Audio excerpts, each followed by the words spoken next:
मुंजिया जी, ये वाली मुन्नी चलेगी? कौन आया बढ़िया?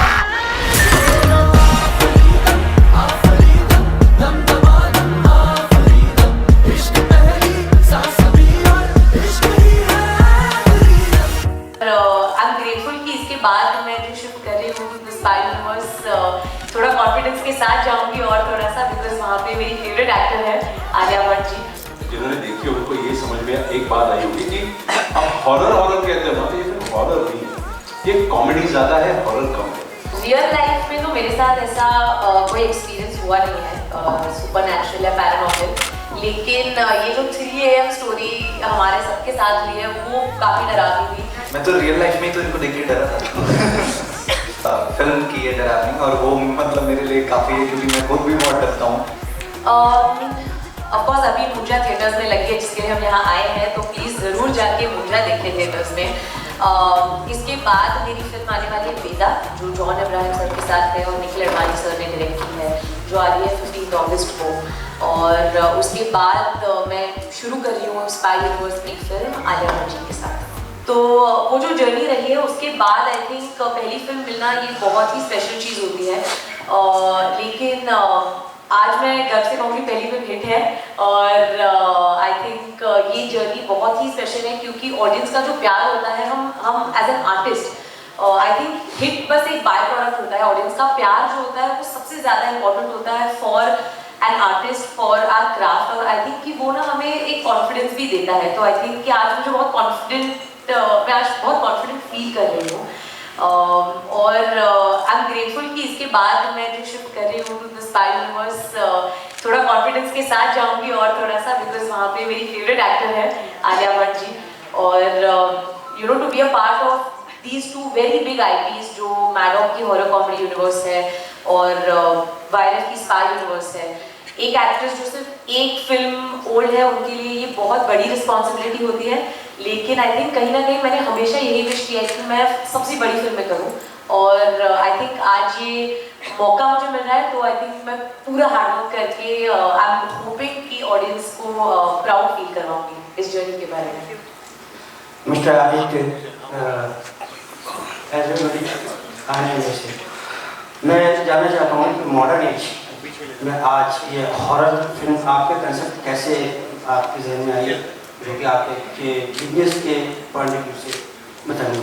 एक्चुअली अगर आपने फिल्म देखी है, जिन्होंने देखी है उनको ये समझ में एक बात आई होगी कि अब हॉरर कहते हैं ना, तो ये फिल्म हॉरर नहीं है, ये कॉमेडी ज्यादा है, हॉरर कम है। और इसके पीछे सबसे बड़ा रीजन ये रखने का है कि हमें एक फैमिली फिल्म बनानी थी जहाँ पे पूरा परिवार आके देख के एंजॉय करे। हॉरर जो एलिमेंट है ना उसमें वो थोड़ा फियर एलिमेंट है, थोड़ा डराने का एलिमेंट है, पर डराते वक्त हम हंसा भी रहे आपको। तो जैसे भूल भुलैया आई थी इसके पहले, जैसे स्त्री भी थी, इन दोनों फिल्मों ने भी आपको डराया तो था, पर इतना नहीं डराया कि आपको नींद ही ना आए रात को जाके, या इतना भी नहीं हुआ था कि जहाँ पे बच्चे थिएटर में आके फिल्म देख ही ना पाए। तो हमने जब ये फिल्म सिलेक्ट की थी, ये जॉनर सिलेक्ट किया था, तब ये क्लियर था कि इस फिल्म को एंटरटेनिंग बनाना है, इसको मजेदार बनाना है और ये रूट लेके कि हम थोड़ा सा डरा भी रहे आपको, थोड़ा हंसा भी रहे। तो ये जो स्टोरी है ना, क्योंकि आपका सवाल में स्टोरी और कंसेप्ट को लेके भी था, ये महाराष्ट्र की स्टोरी है। ये मुंजा जो है वो महाराष्ट्र से आता है, कोंकण जो उसका पूरा बेल्ट है, कोस्टल बेल्ट, वहां से आता है। बहुत फेमस वहाँ का एक फोकलोर है, वहाँ की कहानियों में एक मुंजा हमें पता है। मैं वहां से आता हूँ तो मुझे छोटे से, जब छोटा था तब से मैं मुंजा के बारे में सुन रहा हूँ। देखा तो कभी नहीं क्योंकि ये तो काल्पनिक है, पर पता होता है कि गांव की जो दंत कथाएं होती है उसमें मुंजा का रेफरेंस बहुत आता है। तो उसको लेके उठा के, जैसे कांतारा चली और हमने सबने कांतारा देखा, ऐसे रीजन की स्टोरी जो हमें पता भी नहीं था, वैसे ही मुझे कॉन्फिडेंटली लगा कि मुंजा भी लोग पसंद करेंगे।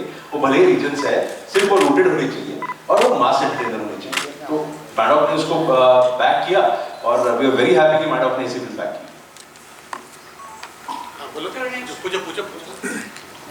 सर श्रावणी, एक तो आपको happy birthday in advance. Thank you sir. आप दोनों से क्वेश्चन है कि अभी आपने शूटिंग का एक्सीडेंट तो बताया, तो क्या कोई रियल लाइफ में भी ऐसा इंसिडेंट हुआ है कि आप डरे हुए या कुछ ऐसा हो? रियल लाइफ में तो मेरे साथ ऐसा कोई एक्सपीरियंस हुआ नहीं है सुपर नेचुरल या पैरानॉर्मल, लेकिन ये जो 3 AM स्टोरी हमारे सबके साथ हुई है वो काफ़ी डरावनी थी, क्योंकि तब हमारी फटी पड़ी थी और हमारे लिए तब काफ़ी हॉरर था वो। आज हम आपको कॉमेडी के तौर पे बता रहे हैं ये कहानी, लेकिन बस वही एक कहानी है। मैं तो रियल लाइफ में ही तो इनको देख के डरा था। नहीं सर, थैंकफुली मतलब अभी तक ऐसा कुछ डरावना नहीं हुआ है, सिर्फ फिल्म की है डरावनी, और वो मतलब मेरे लिए काफ़ी है क्योंकि मैं खुद भी बहुत डरता हूँ। नाम मेरा अभय है लेकिन मुझे भय लगता है, तो बस मेरा उतना ही वो कंट्रीब्यूशन रहा है डरने में, और जो कि मेरे को लगता है जिंदगी के लिए काफ़ी है क्योंकि काफ़ी डर गया हूँ मैं फिल्म में, और जिन्होंने फिल्म देखी होगी I am sure they will test that. Hi guys, first of all many congratulations, your movie is getting tremendous response. Thank you. Many congratulations. अच्छा, सवाल मेरा शर्वरी से है। शर्वरी, आपने इस मूवी की स्क्रिप्ट में ऐसा क्या देखा कि आपने सोचा कि मैं इस फिल्म के लिए हाँ बोलूं? आपने पिक्चर देखी है?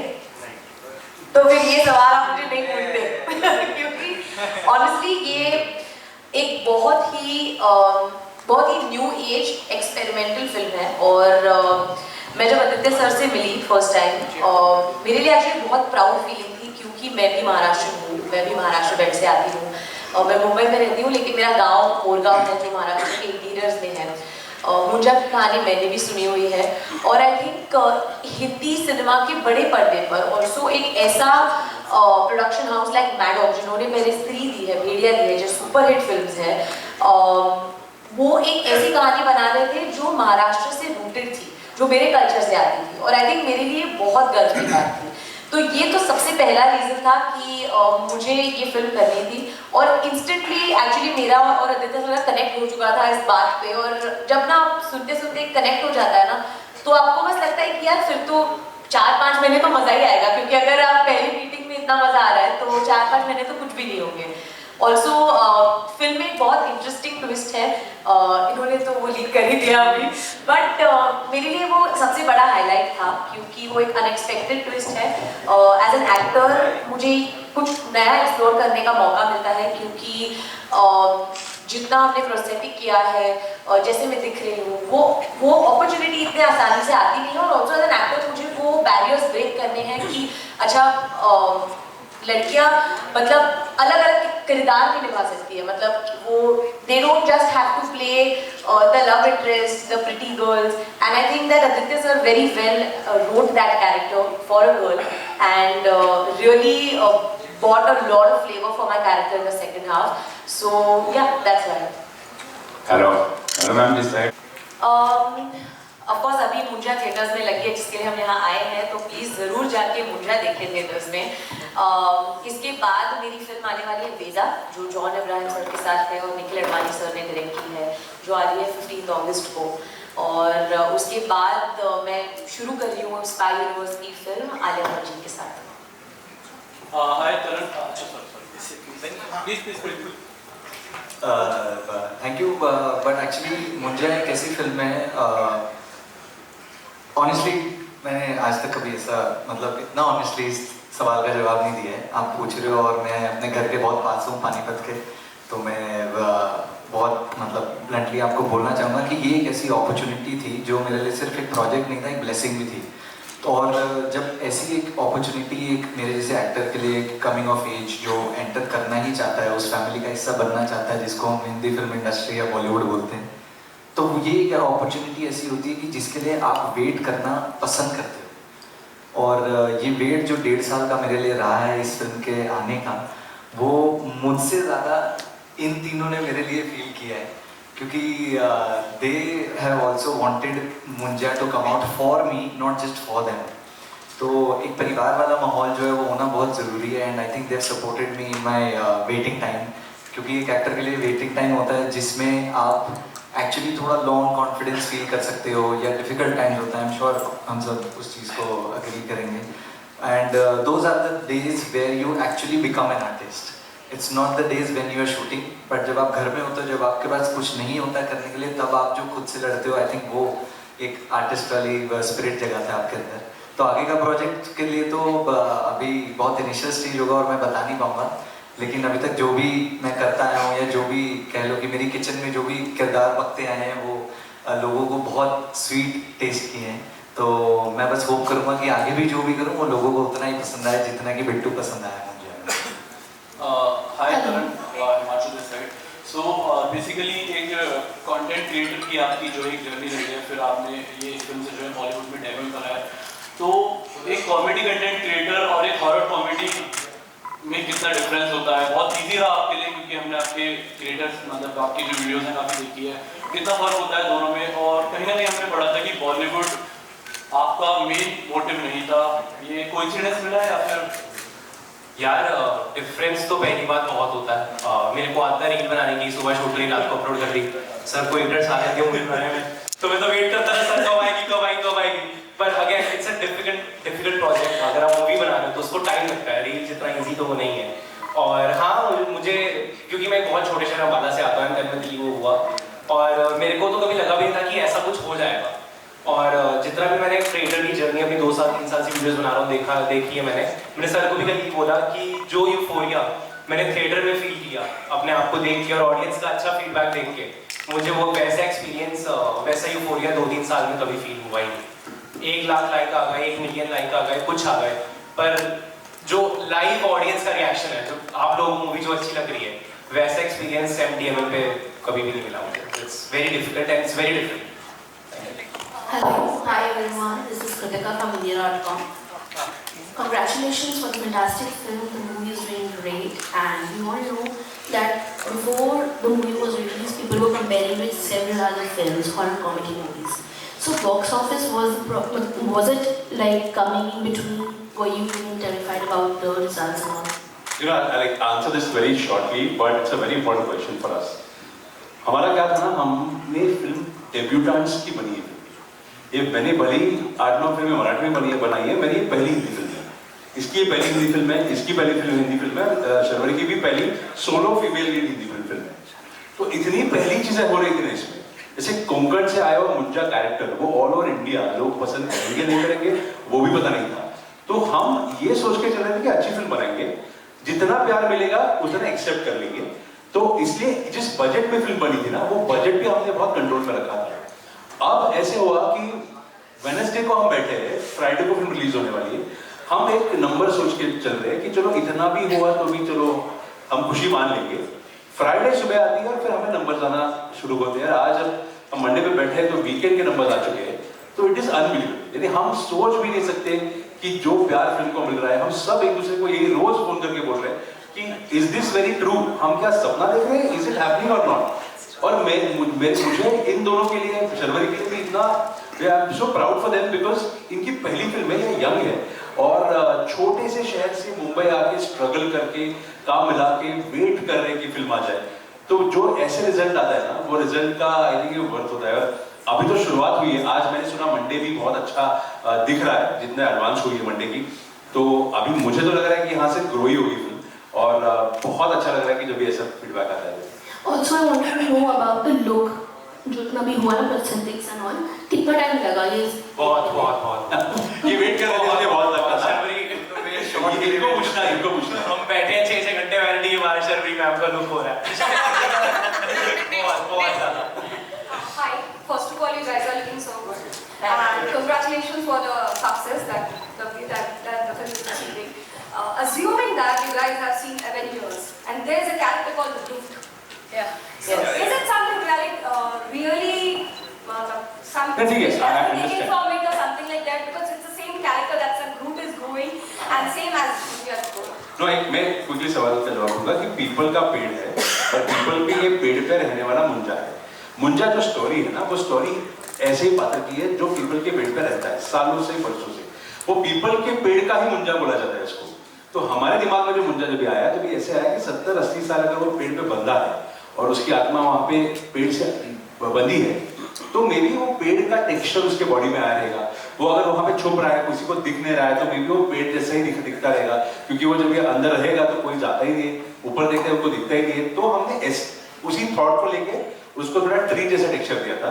अभी वो कोइंसिडेंस है कि वो ग्रूट जैसा दिख रहा है, बट मुझे लग रहा है कि जब फिल्म देखोगे ना, तभी आपको जो एनवायरनमेंट में उसको प्लेस करके देखोगे आप, तभी आपको कभी लगेगा नहीं कि वो ग्रूट को कॉपी किया है, आपको लगेगा सही लग रहा है। Hello everyone, I'm Anandita from India Today. My question is to whoever wants to answer. So Munja has a very crucial VFX element, and previously we have seen films like Adipurush and all which were not very well received with the people because of the VFX thing. And because now it is very easier for people to form an opinion on social media, I want to understand what was the VFX process like? How do you plan it? See, because you have said Adipurush, I don't want to draw comparisons. Because Adipurush मुंजा के I think 20 Guna budget की film थी, तो जो budget के साथ हम काम कर रहे थे उस बजट में हम जो बेस्ट दे पाए वो ये मुंजा था। और हमें हमेशा लग रहा था कि मुंजा VFX ही होना चाहिए, क्योंकि वो जो चीजें कर रहा है ना फिल्म में, जो कूद रहा है, जो भाग रहा है, इसके पीठ पे चढ़ रहा है, वो एक्चुअल ह्यूमन के साथ करना इम्पॉसिबल था। हमने ट्राई भी किया था, वो वर्क नहीं हो रहा था। तो जिस बजट में हम मुंजा बना रहे थे उस बजट में बेस्ट क्या दे सकते हैं, कितना अच्छा VFX दे सकते हैं, उस हिसाब से हमने एक बहुत अच्छी टीम इकट्ठा की। ये D-Net नाम की कंपनी है, डबल नेगेटिव उसको बोला जाता है, जो हॉलीवुड की कंपनी है, जिन्होंने जस्टिस लीग या एक्वामैन या ड्यून जैसी फिल्मों पे काम किया है। तो हमने उन पे काफी खर्चा करके उनको वहां से यहाँ बुला के, उनकी टीम को यहाँ रख के, उनके साथ R&D करके एक पूरी प्रोसेस सेट की थी, जहाँ पे सेट पे, अभी इनका जवाब ये भी देंगे, सेट पे ये परफॉर्म करते थे, कुछ नहीं था वहां पे, ऐसी चीजों के साथ जो डबीज रखी जाती थी कि यू हैव टू इमेजिन कि यहाँ पे वो मुंजा बिहेव कर रहा है, रिएक्ट कर रहा है, और हमें इमेजिन करके उसको रिएक्ट करना है। एक्टर के लिए बहुत डिफिकल्ट होता है कि आप इमेजिन कर रहे हो सामने वाले की रिएक्शन, तो वो इमेजिन करके परफॉर्म कर सके, फिर वही शॉट हम वापस लेके जाके एक स्टूडियो पे, एक फ्लोर पे, एक एक्टर को जो एक्रोबैट करने वाला था उसको एक ग्रे सूट पहना के शूट करते थे, उसको कंप्यूटर में लेके जाके उस पर पूरा काम करके उसको डिजाइन करके उस पर रखते थे। फिर एक तीसरा लड़का आता था जो सिर्फ एक्सप्रेशन देता था, तो उसके एक्सप्रेशन को शूट करके हम उस पर लगा देते। तो एक लंबी प्रोसेस थी, एक 1.5 साल की प्रोसेस थी कि मुंजा को बनाना, मुंजा को आपके सामने रखना। मे बी अभी नेक्स्ट टाइम जब भी सीक्वल बनेगा आपको थोड़ा अपग्रेडेड मुंजा भी दिखेगा, क्योंकि बजट भी थोड़ा ज्यादा आएगा।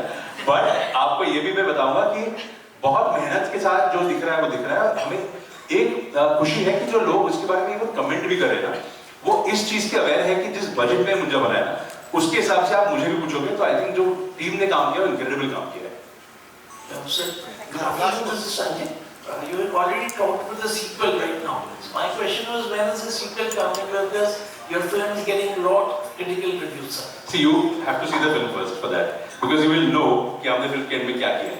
Because जो एंड में किया है, जिस किसने फिल्म देखी है उसको पता है कि एक क्लियर कट सीक्वल के लिए हमने चीज छोड़ी है। But I would say that please do watch the film and then you will know the sequel भी आएगा ही, पर कैसे आएगा उसका रेफरेंस भी आएगा उसमें। Thank you.